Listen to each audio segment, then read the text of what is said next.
Bonjour Réjeanne Evin. Bonjour le géo-optimiste. Je suis ravi d'être chez vous, dans votre village Poulfétan. Moi je suis ravie aussi de vous accueillir. À Poulfétan, en tout cas, je vous souhaite la bienvenue. Alors c'est un village qui nous permet de voyager en Bretagne, mais aussi dans le temps. Tout à fait. Donc on propose une remontée dans le temps en 1850.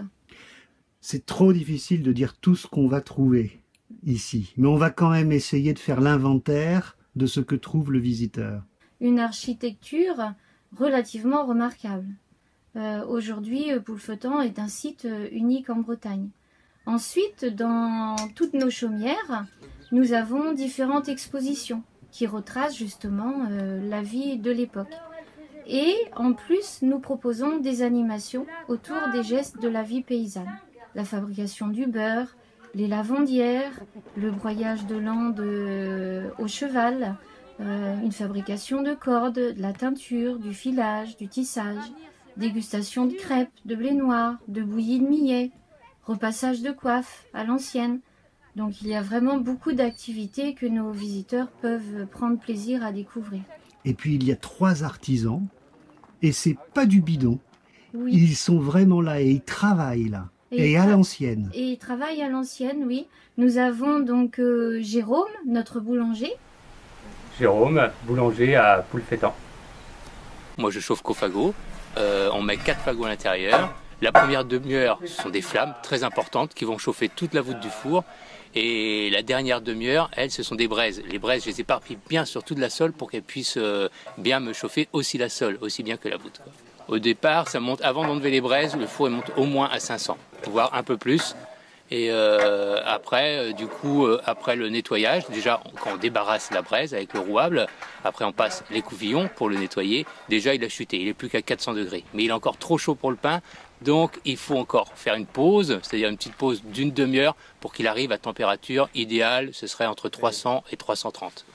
Combien de temps il a fallu pour tout ça, c'est-à-dire pour arriver à l'enfournage du premier pain?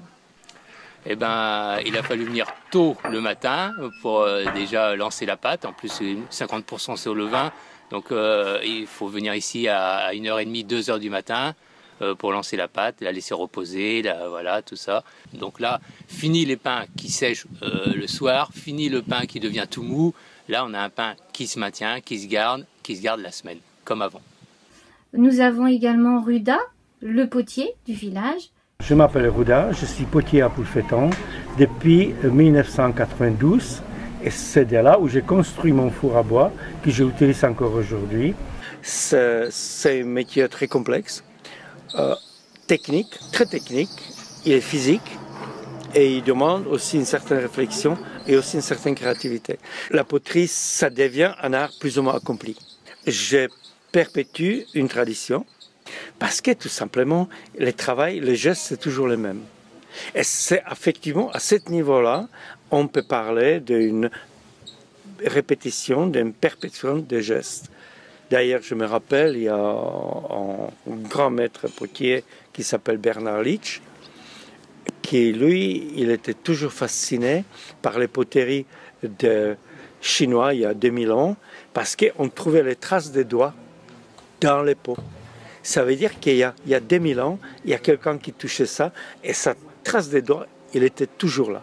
C'est une journée pour charger le four, après c'est une journée de cuisson et après c'est quasi la moitié journée pour décharger le four. Ça veut dire une cuisson, on peut dire, elle dure pratiquement 3 jours.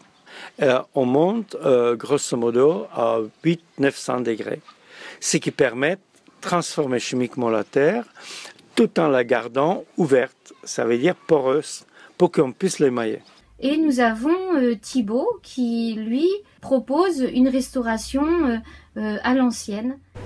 Je suis Thibaut et je m'occupe du restaurant à Poulfétan. Alors Thibaut, quand on est restaurateur à Poulfétan, il y a un cahier des charges quand même. Un petit peu, il faut respecter le terroir, la tradition et puis les produits locaux. Alors, on sert quoi chez vous ? On sert pas mal de choses, beaucoup de légumes, beaucoup de charcuterie, puisque c'était l'essentiel des repas des paysans à cette époque. Donc on va retravailler des recettes en les améliorant un petit peu avec les goûts modernes. Pendant la période de l'été, juillet-août, on sort un autre point de restauration, celui-ci plus simple à emporter, parce qu'il y a tellement de monde dans le village pour nourrir tout le monde. Alors c'est pas des sandwichs, hein? Non, c'est pas des sandwichs, non, c'est galettes saucisses ou galettes jambon fromage, dans lequel on incorpore une petite sauce à la moutarde et aux oignons confits. Et qu'est-ce qu'on boit là-dessus? On boit du cidre, forcément, donc du cidre Guilvic. Le cidre Guilvic, c'est un cidre assez particulier qui ne comporte qu'une seule variété de pommes, contrairement aux autres qui sont des assemblages.